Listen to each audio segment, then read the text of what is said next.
갑자기. 예, 한 주간 잘 지내셨습니까? 그래서 2주가 이제 지나가고 하는데, 저번 주에 저기 식사를 같이 하면서, 이제 우리 집사님들과 얘기를 나누면서, 2년간의 이제 코로나 시국이 한편에 또 단절 같다라는 생각이 좀 드는 시간들이 됐습니다. 이렇게 얘기하시더라고요. 이제 사실 2년 동안 저희가 어디에서 가서 뭐 얘기하기도 쉽지 않았을 것이고, 그리고 특별히 캔코에서 우리가 해야 될 역량과 사명보다는 이것을 잘 마무리 짓고, 그리고 빨리 회복된 사회로 나가는 그런 관점을 가지다 보니까 사실 선교회 모임도 사실 쉽지 않으셨을 것 같고, 아마 개인적으로 만난 분들도 계시겠지만은 그것도 한계가 분명히 있고, 특별히 너무나 잘 알다시피 2년 동안 모이면 욕을 들어먹는 시대였기 때문에 특히 믿음의 자녀들이 또 실수를 많이 했었어요. 하는 바람에 아마 여러분이 더 민감하게 모이지 못하는 것도 분명히 있었을 겁니다. 그래서 저번 주 식사하면서 얘기하면서 이제 제 기억에 이제 우리 캔코에서 가장 젊은 분이 민영 대리님이셨거든요. 지금 아직 대리시죠? 올라가셨습니까? 네. 예. 보니까 캔코에 오신 지 벌써 입사 9년 차라 하시더라고요. 그래서 저희가는 가장 이제 어린 이제 캔코 직원으로 생각했는데 9년의 단절이 있는 거죠. 그래서 이제 물론 이제 또 오시고 하시지만은 저의 인식에 가장 젊은 분으로 인식이 됐지만 이제 젊지 않으신 분이고 세월을 좀 흘러가셨던 캔코에서 많은 생활들을 하셨던 분인데 실제로 코로나 지나면서 저희가 캔코 안에서도 아마 믿음의 자녀들끼리는 세대 간의 단절이 좀 있는 것 같아요. 지금 아마 저와 연배가 다 비슷하시고, 물론 그렇게 말하면 또 기분 나쁜 분이 계시겠지만 다 비슷하시고 함께 가는 과정인데, 저희가 이곳에 부름을 받은 이유가 무엇인가, 그리고 하나님께서 왜 나에게 캔코를 허락하셨을까 고민하는 과정 속에서 우리가 좀 시선 전환이 필요하지 않을까라고 생각하면서 말씀을 여호수아 말씀으로 좀 준비를 했었습니다. 원래는 저희가 저희가 이제 코로나 시국 중에 창세기를 다 끝냈고요. 그리고 베드로 전후서를 통하여서 고난 중에도 주님을 찾는 백성에 대해서 계속 나눴는데, 계속 저희가 이제 모였는데 또 계속 고난이 어쩐 이런 것보다는 그래도 우리가 앞으로 나아가야 될 메시지가 중요할 것 같았고, 또 기도하는 가운데 여호수아 말씀을 한번 전해봐야 되겠다 생각이 들어가지고 오늘 좀 준비하게 되어서 우리가 이 말씀을 끝까지 한번 쫓아가면서, 전체를 한번 다 나누고 싶은데 끝까지 쫓아가면서 우리가 무엇을 바라봐야 될지, 그리고 어떤 신앙을 가져야 될지 함께 고민했으면 좋겠어요. 근데 먼저 짚고 좀 넘어가고 싶은 것은 여호수아 말씀을 아마 조금 다른 시각에서 많이 전하게 될 것 같습니다. 왜냐하면 이전에 저희가 특별히 이제 코로나 시국을 지내오면서 저희 민낯을 많이 봤다고 생각합니다. 정말 저희가 어떤 사람들이고 저희의 신앙이 어떤 신앙인지를 여실없이 좀 보는 시각이었던 것 같은데, 사실 그런 시점과 그런 시각 속에서 가장 영향을 많이 끼쳤던 성경 중에 하나가 여호수아 같은 본문들이라고 생각을 하거든요. 혹시나 다 저하고 연배가 비슷하시니까 2007년에 어게인 1907이라는 행사를 그때 신앙생활 좀 하셨죠, 다들 기억하십니까? 그래서 부산 같은 경우에는 해운대에서 그때 옥하는 목사님도 계셨고 오정현 목사님도 내려오시고 뭐 이래가지고 부흥 찬양팀 내려와가지고 막 기타 치면서 어마어마했었습니다. 그래서 해운대 백사장에서 그래 사람이 많이 몰릴 줄 몰랐거든요. 놀랐습니다. 부산이 사실 이제 부산에 계신 지 오래됐지만 복음의 불모지 같은데 숨어있는 우리 믿음의 형제들이 그렇게 많았구나라는 걸 느껴가면서 가슴 막 떨리고, 그때 이제 가장 많이 불렀던 찬양 중에 하나가 부흥 찬양은 정말 많이 불렀고요. 이 산지를 내게 주소서, 여호수아의 주제가 아닙니까? 그걸 엄청나게 불렀죠. 그러면서 부산 달라고 막 소리치고 서울에서도 모여서 집회하고 다 했던 걸로 알고, 전국적으로 다 해서 어게인 1907 평양 대부흥을 이 시대에 달라 했던 기억이 있습니다. 근데 그때 한국교회가 나락으로 떨어졌다는 거 혹시 아십니까? 2007년도에 우리는 이제 모여가지고 이제 부흥을 달라, 그리고 하나님 이 산지를 내게 달라, 대한민국을 다시 한번 우리가 책임지겠다 외칠 때 저희 기억으로 2007년에 홈웨버 사건이 터졌습니다. 기억하실는지 모르겠습니다. 홈웨버 사건. 까르푸에서 이랜드 계열사가 인수를 하고 난 다음에 노조가 파업을 하면서 기독교 기업이 무참하게 일하시는 직원들을 쫓아내는 일이 있었죠. 사주 입장에서 충분히 이제 재정 적자를 메꾸기 위해서 할 수 있는 일이라고 하지만 왜 하필 믿음의 기업이라고 알려지는 이랜드가 그 일을 했을까? 그게 2007년도에 있었어요. 그리고 2007년도에는 샘물교회 사건이 또 터졌습니다. 기억하시는지 모르겠습니다. 그리고 장로님 대통령이 나타나셨어요. 이명박 대통령이 그때 지금도 감옥에 계시는데 나오셨어요. 2007년 저희는 이 산지를 내게 주소서 부르실 때 저는 정말 하나님이 살아계시고 우리를 사랑하신다는 이유 중에 하나가 우리의 민낯을 그때 까발려 주셨거든요. 너희는 공정하지 못하고 너희는 사랑이 없으며 너희는 하나님을 알지 못한다. 실제로 2007년도는 저희의 밑바닥을 보는 경험들을 했던 것 같습니다. 그리고 이제 십수년이 흘른 이 시점에 저희는 그 뒤로 기억 혹시 하실지 모르겠는데 2007년도에 우리 교회에서는 재미있는 판결이 하나 있었습니다. 그 당시에 한참 젊은이들이 하도 교회들이 막 사건 사고를 많이 치니까 개독이라는 말이 처음으로 막 분지게 돼. 그 전부터 뭐 그런 얘기 했었지만은 개독이라는 말을 그때 막 했는데 기억이 나는 게 2007년 은거지 넘어가면서 그게 이제 교회에서 교계 어른들이 이거 잘못됐다. 더 이상 이게 쓰지 못하게 하셔서 소송을 했습니다. 이 용어를 못 쓰게 해달라고. 근데 이제 법원이 그건 하나의 대명사다. 라고 해주는 바람에 이제 써도 되게 됐거든요. 우리는 이제 정말 부끄러워지는 상황에 돌입했던 거죠. 그렇고 해서 뭐 좀 나아졌으면 좋은데 여전히 교회는 이 산지를 내겨달라고 소리치면서 세상과 적다고 싸우고 있습니다. 특별히 코로나 터지고 나서는 이제는 정말 민낯이 드러나서 솔직하게 지금 저희가 좀 혐오단체가 된 것 같아요. 어떻습니까? 여러분 이제 캠코 계시면서 직원들에게 나 예수 믿어 자신 있게 말할 수 있죠. 여러분 다 그렇게 하실 것 같은데 솔직히 많은 부분에서 내가 교회 다녀 특히 20대 젊은 사람들에게 그 얘기하며 속으로 뭐 상사니까 말은 못하겠지만 또 걔도 헛소리 한다 이런 얘기가 나옵니다. 지금 나오고 있고 좀 부끄럽죠. 그러면서도 여러분 오늘 저희가 지금 여호수아 말씀을 보는 거는 이런 상황인데도 내 직장의 터에 하나님 이 산지를 내게 달라는 그 말을 하고 싶어서 하는 거 아닙니다. 그럴 것 같으면 저는 이 본문을 안 잡았을 것 같아요. 그러나 실제로 하나님께서 무엇을 원하고 왜 우리를 캠코에 보내느냐 고민하고 저는 이렇게 생각합니다. 우리가 십수년 잘못했거든요. 실수를 많이 했어요. 2007년에 우리의 힘을 보여주겠다는 구실로 폭력을 행했죠. 세상 속에서 막 모여서 우리는 이렇게 힘이 있다. 저는 아직도 잊혀지지 않아요. 그때는 그게 옳은 줄 알았거든요. 해운대 백사당을 다 채웠습니다. 아마 다 그때 서울 계셔가지고 지방도시 관심 없으셨겠지만 정말 부산에서 저는 야 부산이 바뀔 줄 알았거든요. 근데 뭘 바뀌겠습니까? 그거는 하나의 이벤트뿐이었죠. 저희의 새를 한번 보여준 이벤트였고 우리가 이렇게 모일 수 있다는 걸 한번 보여준 이후로 저희는 정말 나락으로 떨어졌고 코로나 지나면서 지금 정말 끝이 어딘지도 모를 정도로 지금 떨어지고 있는 상황이죠. 이때 여러분은 무엇을 하고 계십니까? 저는 또다시 어게인 1907 안 했으면 좋겠습니다. 어떤 한 번의 계기로 우리가 이제 바뀌진 않아요. 그러나 바뀔 수는 있죠. 어떻게? 지금 계신 우리 사랑하는 캠코 직원들 한 분 한 분이 여러분의 터전에서 하나씩 참된 말씀의 본질로 돌아간다면 시간이 이제 많이 걸릴 것 같아요. 기다려온 탄성이 있습니다. 적어도 한 4, 50년은 우리가 실수했거든요. 짧게는 30년 넘어 실수를 했으면 적어도 30년은 다시 밑을 갈아야 됩니다. 누군가 해야 될 일이라면 여러분 이제 캠코에서 이제 밭을 가는 일을 해야 되는데 그 시작이 여호수아 말씀이 좀 되었으면 좋겠다는 생각이 좀 듭니다. 그런 관점에서 오늘 말씀을 봤으면 좋겠는데요. 여러분과 제가 보고 있는 여호수아의 첫 시작은 굉장히 어둡습니다. 본문 자체에서 가장 많이 나오는 단어가 하나님께서 그 여호수아와 관한 그 이스라엘 백성들에게 강하고 담대하라는 얘기를 계속 반복하고 있습니다. 이유는 단순하죠. 왜냐하면 두려워하고 있으니까. 무서워하고 있으니까. 이 무서움이 어디서 시작되는가라고 질문한다면 저희가 지금 코로나 시국을 지내오면서 경험하고 있는 단절의 순간이 왔기 때문이라는 생각이 좀 듭니다. 아시다시피 모세가 죽었어요. 이제 출애굽을 끝내고 다시 민수기 여정과 신명기에 그 5번의 설교를 마무리 짓고 난 다음에 모세는 호련히 죽었습니다. 근데 문제는 이스라엘 백성들이 모세가 죽을 거라고 예상도 못했을 뿐 아니라 그의 죽음이 너무나 갑작스러웠던 데 있었다고 저는 생각을 하거든요. 모든 것은 갑작스럽게 다가옵니다.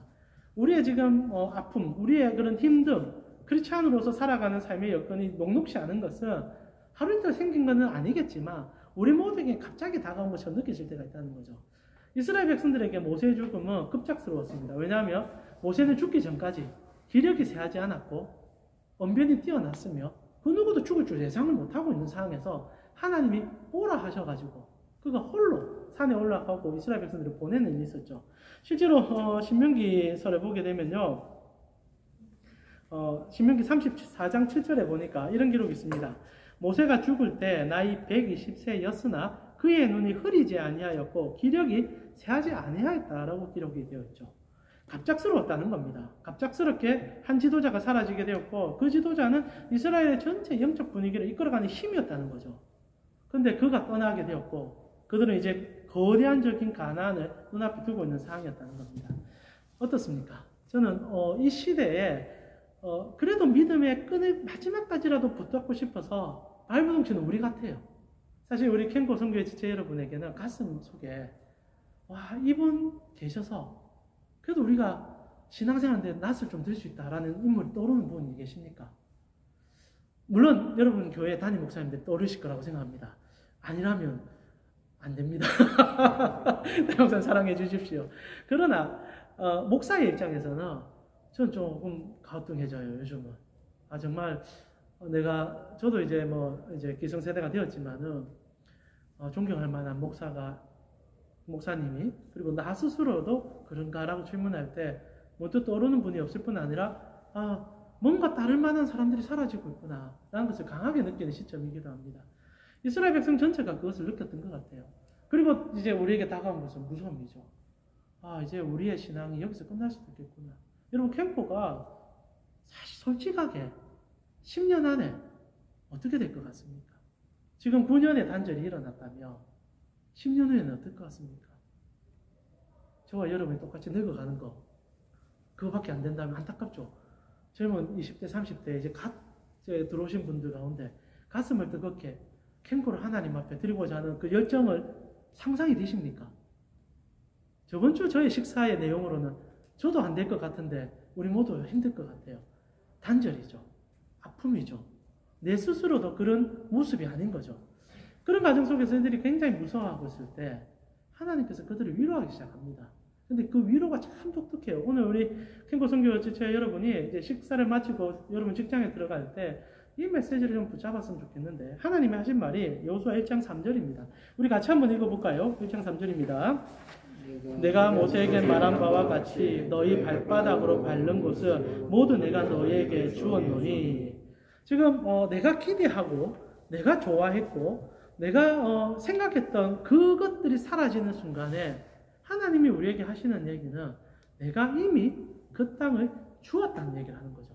3절이 재밌는 것은 아직 이스라엘 백성들이 가나안 땅에 못 들어갔던 상황이고 진입로에서 그들은 전전긍긍 두려워하고 있던 상황이었다는 거죠. 근데 하나님의 메시지는 이미 얻었다라는 얘기를 했다는 겁니다. 한번 보세요. 내가 너에게 주었다라고 되어 있습니다. 과거형을 썼다는 거죠. 얻어야 되는데 마치 우리가 아까 2007년 얘기도 했지만은 주여 우리 부산을 주시옵소서, 우리의 서울을 주시옵소서, 아니면 우리 캠코 선교회 지체 같은 경우에는 캠코를 주시옵소서 이렇게 하고 있는데 우리 한국교회 그런 기도 많이 하잖아요. 그런데 이제 하나님이 하시는 얘기는 내가 벌써 줬는데, 내가 벌써 다 줬는데 라는 얘기를 하는 거죠. 이게 왜 우리에게 위로가 되는가? 사랑 우리 캠코 선교회 지체 여러분, 캠코를 바꾸는 것은 여러분이 아닙니다. 캠코를 바꾸는 것은 어떤 직장인이 아닙니다. 하나님이에요. 근데 그 하나님이 벌써 들어와 계셨고 하나님은 벌써 일하고 계시다는 거죠. 그러나 너무나 고마운 것은, 감사한 것은 그 하나님이 우리를 바라보시면서 이루어 주신 것을, 이루어 놓은 것을 함께 하자는 얘기를 한다는 거예요. 그러니까 지금 여호수아 장군이 그리고 이스라엘 백성들이 모세라는 거대한 기둥을 잃어버리고 하나님이 하는 얘기는 모세 그리고 너희가 신뢰하는 거, 그리고 너희가 그것이 있어야만 이것을 정복할 거라고 생각하는 그거 내 안에 다 있고 나는 이미 너희에게 다 줬다. 그러면 너희가 지금 해야 될 일은 단순하다. 나를 바라봐라. 나와 함께 가자. 어떻게 보면 우리가 캠코에서 변화를 주기 위해서 그리고 새로운 세대와 다시 연결되기 위해서 전도지를 뿌릴 수도 있습니다. 아니면 어떤 직장 지체를 붙잡고 너 어느 교회 다니는 거 알고 있다. 해도 우리 좀 어렵다. 같이 가자. 라고 얘기할 수도 있습니다. 그런 행위 하나하나가 잘못됐다는 얘기는 아니지만 그런 행위 이전에 하나님이 원하는 것은 내가 앉은 자리에서 그 모든 일들 가운데 이루신 하나님을 보고 있냐라는 질문이죠. 이렇게 얘기해드리고 싶습니다. 여러분 캠코를 어떻게 오셨습니까? 공부해서 오셨죠? 시험 치서 오셨고 아마 힘들게 오셨을 겁니다. 그러나 오늘 본문의 얘기는 이거예요. 내가 보냈다고 얘기하는 거죠.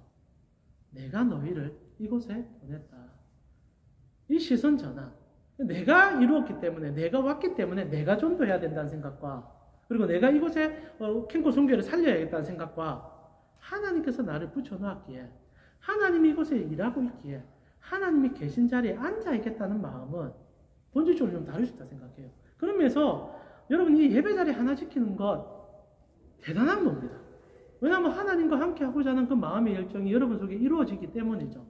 하나님의 일은 물론 큰 일을 해서 이루어질 수도 있겠지만 가장 기본적인 것은 하나님이 계시고 하나님이 함께하는 자리에 서 있는 그 자세예요.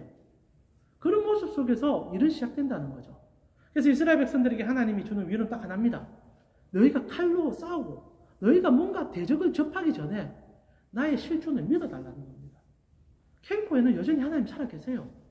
지금 우리가 단절돼서 우리가 힘든 건 사실입니다. 우리에게 잘 보이지 않는 미래가 있는 것도 사실이에요. 그것도 하나님 죽었습니까? 하나님이 계시지 않은 것도 아니지 않습니까? 그렇다면 우리가 제일 먼저 해야 될 것은 이곳에 하나님이 나를 보내셨고 나와 함께하고 계심을 잊지 않는 그 하나의 행위, 그것이 새로운 변화의 물결이라는 거죠. 하나님께서 오늘도 여러분에게 말합니다. 캠코는 내가 너에게 줬다. 여러분은 캠코를 하나님으로부터 받은 자들이에요. 우리 얘기를 여러분 다른 직장들에게 함부로 하면 안 됩니다. 그러면 또다시 우리는 욕을 들어먹습니다. 그런 의미가 아니라 이곳에서 우리가 하나님의 뜻 가운데 살아가는 삶의 자세를 보여줄 수 있는 그 은혜를 우리가 소유했다. 이 말이겠지요. 그래서 이스라엘 백성들에게 하나님은 미리 하나님이 일하고 계셨고 그리고 하나님께서 미리 다 주셨음을 얘기하며 이제 하나님과 호흡하는 것에 대한 얘기를 하는 거죠. 그러면 이제 사랑하는 우리 캠코 직원들에게 남은 것은 내가 뭔가 노력해서 빼앗는 것, 내가 지금 힘써가지고 기도 생활을 더 열심히 해서 캠코에 큰 부흥을 일으켰다는 것, 그게 아니다라는 겁니다. 하나님 오히려 더 단순한 것을 이곳에서 하길 원하고 계세요. 여러분 하나님께서 캠코에서 여러분에게 뭘 하기 원하실 것 같습니까? 저는 오늘 본문에 그 얘기가 나온다 생각합니다. 우리 한번 다시 한번 본문 읽어볼까요? 7절과 8절입니다. 7절과 8절 우리 한 목소리로 같이 한번 읽어보았으면 좋겠습니다. 같이 읽겠습니다. 오직 강하고 극히 담대하여 나의 종 모세가 내가 명령한 그 율법을 다 지켜 행하고 우로나 좌로나 치우치지 말라. 그리하면 어디로 가든지 형통하리니 이 율법책이 내 입에서 떠나지 하며 주야로 그것을 묵상하여 그 안에 기록된 대로 다 지켜 행하라. 그리하면 내 길이 평탄하게 될 것이며 내가 형통할 것이다. 자, 핵심적으로 요약하면 율법 잘 지켜라는 얘기를 하고 있는 겁니다. 말씀 잘 지켜라. 율법책을 네 마음에 새겨라. 라고 얘기하는 거죠. 자, 여기서 우리가 캠코에서 해야 되는 일이 나타나고 나아가 이때까지 우리가 오해했던 것과 이제 새롭게 전환하여 캠코에서 우리가 해야 될 일들이 드러납니다. 자, 질문해 보고 싶어요. 여러분 속으로 한번 대답해 보십시오. 하나님의 율법을 지키는 게 뭡니까? 하나님의 말씀대로 캠코에서 사는 게 어떤 겁니까? 지금 거대한 가난이라는 우리의 상으로 전환한다며 여러분이 매일 캠코라는 하나님의 뜻을 이루기 위한 일터로 찾아옵니다. 그리고 여전히 우리는 캠코라는 곳에서 세상이라 부를 수 있는 수많은 적들과 대적하고 있죠. 거기서 하나님께서 우리에게 무기를 지어주시고 이루신 하나님께서 우리에게 뜻하시는 바가 있다고 말하는데 그것은 율법을 행하라는 뜻을 하고 있다는 거죠. 자, 그렇다면 율법을 행하는 게 뭡니까? 실제로 이걸 잘못 해석하면 어게인이 1907년 외치게 돼요. 그리고 캠프 안에서 뭔가 이루기 위해서 여러분 금식하고 기도하고 그리고 뭔가 막 적대적으로 나아가고 그리고 이것을 내가 얻어야 되는 영역으로 생각하고 싸우게 된다는 거죠. 실제로 아닙니다. 이게 문제가 뭐냐면 우리가 율법대로 그리고 하나님 말씀대로 산다는 순간부터 성속이 구분이 돼버려요. 이게 이상합니다. 하나님께서 말씀대로 살아라. 여러분에게 말씀대로 살아라. 그러면 나는 이 직장에서 말씀대로 살기 위해서 속됨을 버리고 거룩함으로 나아가기 위해서 단절을 경험해야 된다 생각해요. 그래서 여러분 직장 모임할 때 이렇게 보면 여러분 당연히 술 문화가 있죠. 아마 다 한 잔씩 하시지 않습니까? 카메라는 저만 보이고 있습니다. 걱정 안 하셔도 됩니다. 아마 술 한 잔씩 하실 수도 있고 아니면 때로는 거절하실 수도 있고. 근데 여러분, 때로는 많은 크리스찬들이 내가 술자리에 가서 술을 거절하고 직장 모임할 때 내가 담배 피는 직원들과 함께 하지 아니하고 그리고 나는 책상 자리에 와서 말씀 묵상하며 큐티하고 그리고 직원들 가운데 만나가지고 전도지 나눠주면서 예수 천당 불신족 한번 얘기하며 나의 소명을 다한다 생각합니다. 그리고 이것이 하나님의 말씀을 지키며 거룩함을 유지하는 방법이라고 착각해요. 하나님은 그런 얘기를 한 적이 없습니다. 여러분, 여호수아서는 선악을 분리시키고 그리고 성속을 분리시키며 거룩함을 더욱더 주장하여서 너희가 더 다름을 보이라 얘기하지 않습니다. 여러분, 우리가 자꾸 착각을 하는데 율법이라는 것은 하나님의 말씀을 지킴을 통하여 내가 분리시키고 내가 거룩함을 지키는 것은 아니에요. 한번 이런 일이 있었습니다. 예수님께서 서기관과 대화가 시작됐죠. 대화가 시작됐는데 서기관이 물어봅니다. 율법이라는 것이 하나님 나라의 가치를 하는 것이 무엇입니까? 라고 물어볼 때 예수님께서 서기관에게 되물어봅니다. 너는 어떻게 생각하는데? 잘 아시죠? 그때 서기관이 뭐라고 얘기합니까? 첫 번째는 하나님을 사랑하는 것이고 두 번째는 내 이웃을 내 몸같이 사랑하는 것입니다. 신명기와 민수기의 말씀을 던지게 되죠.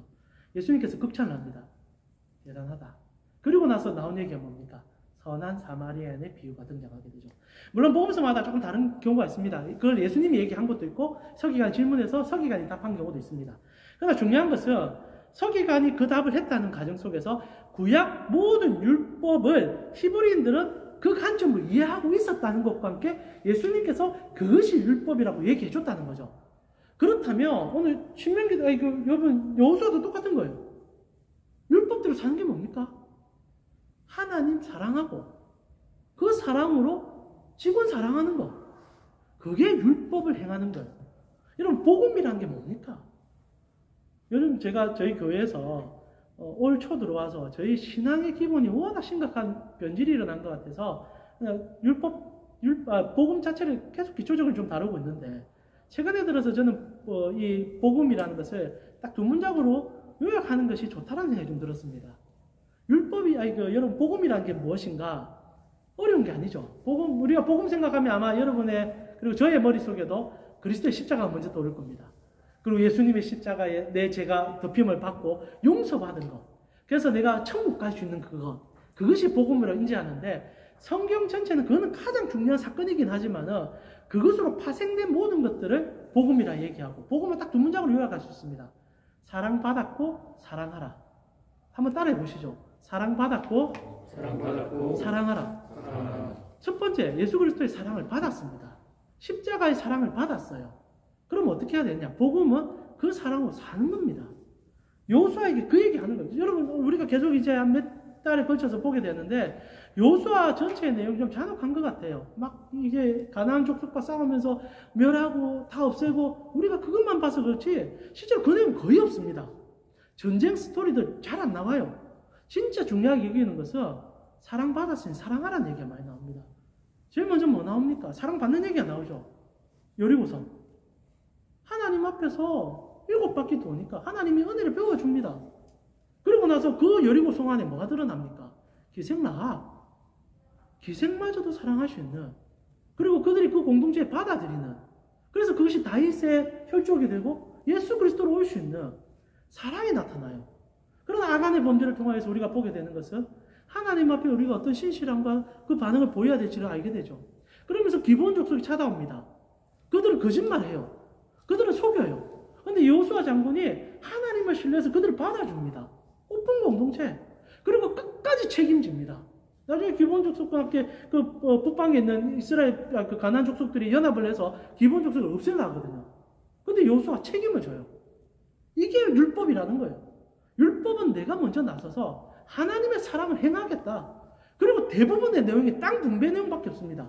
그 내용도 우리가 다 살펴보게 되는데 땅 분배 내용 하나하나가 너무 사랑이 넘쳐나요. 하나님은 우리가 이 땅에 존재하면서 땅 한 평 없이 살기를 바라지 않는다는 내용으로 시작되어서, 그리고 하나님께서 얼마나 공평하게 그들을 사랑하시고 그들의 마음이 세상 속에서 어떻게 퍼져나가야 될지를 가르쳐주는 내용으로 깊이 숨어져 있다는 거죠. 여호수아 장군은, 그리고 여호수아서는 침략해라, 빼앗아라, 그리고 내 땅을 차지하라. 이 산지를 내게 주소서. 그건 막 요즘 또 교회마다 제가 좀 흥분하고 있습니다 지금. 교회마다 예배 마치면 이 산지를 하고 막 외치고 나가서 불법 저지르고 거짓말 행하고 그리고 돌아와서 또 이 산지를 도대체 뭘 뺏으러 가는지 모르겠어요. 아니라는 거죠. 저희가 이제부터 보게 되는 것은 율법을 행하는 겁니다. 그러나 이제 전환을 합시다. 사랑받았으니 사랑하러 들어가십시오. 이것이 하나님이 동행하는 것을 가장 크게 보여줍니다. 여러분 캠프에서 우리가 해야 될 일이라고 한다면 열심히 전도하기 이전에 바로 살아주세요. 말씀대로 바로 살아주세요. 여호수아서는 우리에게 계속 강조합니다. 정결함은 대상이 있는 정결함이에요. 나 혼자 정결한 것은 정결이 아니에요. 언제나 부딪히는 과정 속에서 서로가 바뀌어가는 과정을 경험하는 것을 얘기합니다. 그래서 이스라엘 백성들이 땅을 정복할 때 씨름하고 고민하고 그리고 잘못한 것에 대해서 저항하기도 하고 그러면서 결국 땅 분배로 마무리되어가는 내용이 나온다는 거죠. 자, 우리 캠프 성교의 지체 여러분, 저는 여러분께서 이곳에 계심이 절대 우연은 아니라고 믿습니다. 그리고 하나님께서 여러분을 선택하셨고 그곳에 심으셨습니다. 이제 눈을 들어서 하나님께서 나를 이곳에 왜 보냈는지를 발견하신 여러분께서는 말씀드린 대로 하나님의 뜻을 행하십시오. 행하는 것은 단순합니다. 내가 사랑받았으니 사랑하시면 됩니다. 크리스찬들에게 있어서 하나님의 용어는 딱 하나예요. 내가 너를 얼마나 사랑한지를 먼저 알아라. 그걸 아십시오. 그리고 나서는 용기를 조금만 내시고, 여호수아서는 사실 용기가 굉장히 중요하죠. 전쟁은 저는 용기가 필요합니다. 이 용기는 옆에 있는 직원들에게, 진짜 힘들어하는 직원들에게 손 한 번 더 잡아주십시오. 나도 힘든데, 그러면 우리는 하나님의 사랑을 모르는 거죠.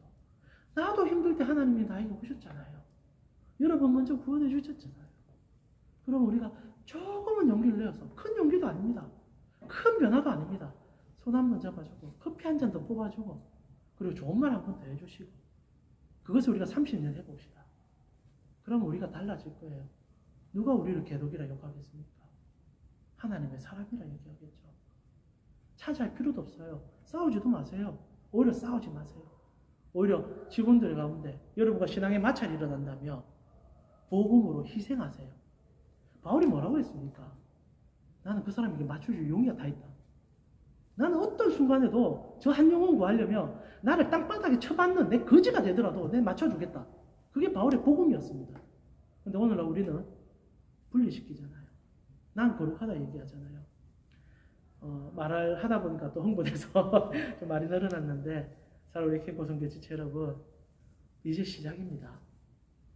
코로나가 아직 끝난지도 모르겠고 어떻게 더 장기적으로 될지 모르겠지만 우리가 만나서 이 얘기를 나눌 수 있다는 것은 하나님이 여전히 캠프에 소망을 가지고 계시다는 확실한 증거일 뿐 아니라 우리로 부르심의 확실한 뜻이라 생각합니다. 이제 돌아가셔서 이제 복음으로 살려고 한번 노력해 보십시오. 그리고 사랑을 해 주십시오. 사랑 받으셨으니까요. 그렇게 사셨으면 좋겠습니다. 이 시간 우리 짤막하게 한번 같이 기도하고요. 여러분의 직장에서 힘써서 나아가셨으면 좋겠습니다. 한 가지만 기억하시면 될 것 같아요. 여러분은 사랑 받으신 분 아닙니까? 하나님을 안다는 자체가 영생까지 보장된 사랑 덩어리들 아닙니까? 근데 예수님께서도 그런 얘기 하셨잖아요. 1만 달란트 빚진 이가 저 1만 달란트 빚진 자, 아니 그 몇 데나리온도 안 되는 사람의 멱살을 잡냐? 오 통제라. 하나님 이제 돌아갈 때 내 눈에 가시 같은 인생들도 있을 것이고 내가 정말 바라볼 때도 속에서 천불 올라오는 지체도 있을 것인데 그들을 전적으로 사랑할 수는 없겠지만 그 순간순간마다 하나님을 다시 한번 보게 해주세요. 하나님의 마음을 다시 한번 읽게 해주세요. 하나님 그들과 대적하여 싸우기 전에 그리스도께서 나를 위하여 몸을 지진 사랑을 한 번만 더 생각하게 해주세요. 그리고 그 사랑을 조금이라도 용기를 내어 내 삶에 담도록 나의 삶을 인도하여 주시옵소서. 이제 우리 같이 한번 기도하고 주님께 나가도록 했으면 좋겠습니다. 같이 한번 여러분의 캠코를 사랑하심으로 함께 기도하면서 나가도록 하겠습니다. 하나님 감사합니다. 오늘도 우리 사랑하는 캠코 직원들에게 하나님의 마음이었다함을 다시 한번 나눕니다. 우리의 여호수아서를 이제 살펴봅니다. 우리 사랑하는 지체들이 우리의 직장에서 하나님을 사랑하게 해주시고 사랑했기 때문에 우리 사랑하는 지체들에게 손을 한 번 더 내밀 수 있도록 그래서 하나님의 그 기쁨 속에 우리가 더 나아가 아버지의 적대하고 우리가 선악을 구분하는 것이 아니라 그들이 나의 동력자요 나의 사랑하는 자들을 사랑할 대상임을 알아 나아갈 수 있는 캠프 직원들이 되어질 수 있도록 하나님의 사랑꾼들이 되어질 수 있도록 인도하시고 또 채워주시옵소서. 오늘도 우리 가운데 말씀하신 하나님으로 우리의 가슴을 뛰기 원합니다. 우리가 나아갈 바를 더 알게 하여 주시고 우리 안에 하나님의 놀라움이 더 드러날 수 있도록 인도하여 주시옵소서. 주님 감사합니다. 오늘도 우리 캠코 선교의 지체들과 함께 너무 감사할 뿐입니다. 바쁜 일상과 바쁜 직장 생활 속에서도 저에게 잠시의 텀을 주셔서 말씀 생각할 수 있게 그리고 우리가 어떤 사랑을 받았고 어떤 사랑을 행해야 될지를 하나님 뜻 안에서 복음으로 나아가는 힘을 듣는 시간을 허락해 주셔서 감사합니다. 하나님 우리 캠코 우리 선교 지체들 하나님께서 이미 캠코를 주셨음을 압니다. 이제 이들이 예수 그리스도의 방법으로 예수 그리스도의 그 사랑으로 이 캠코를 살아나갈 수 있도록 그래서 하나님과 함께 동행함이 우리의 삶에 조금이나마 드러날 수 있도록 인도하여 주시옵소서. 지금은 우리 주 예수 그리스도의 은혜와 하나님 우리 아버지의 무한하신 사랑과 성령님의 감화감동 교통케 하심이 주님이 주신 땅 캠코를 소망 가운데 바라보며 이곳에서 먼저 받은 하나님의 사랑을 조금씩 흘러내며 그리고 흘러냄을 통하여 하나님의 나라를 이루길 원하는 캠코 선교의 지체 머리 위에 지금부터 영원토록 함께 있을지어다. 아멘. 마치면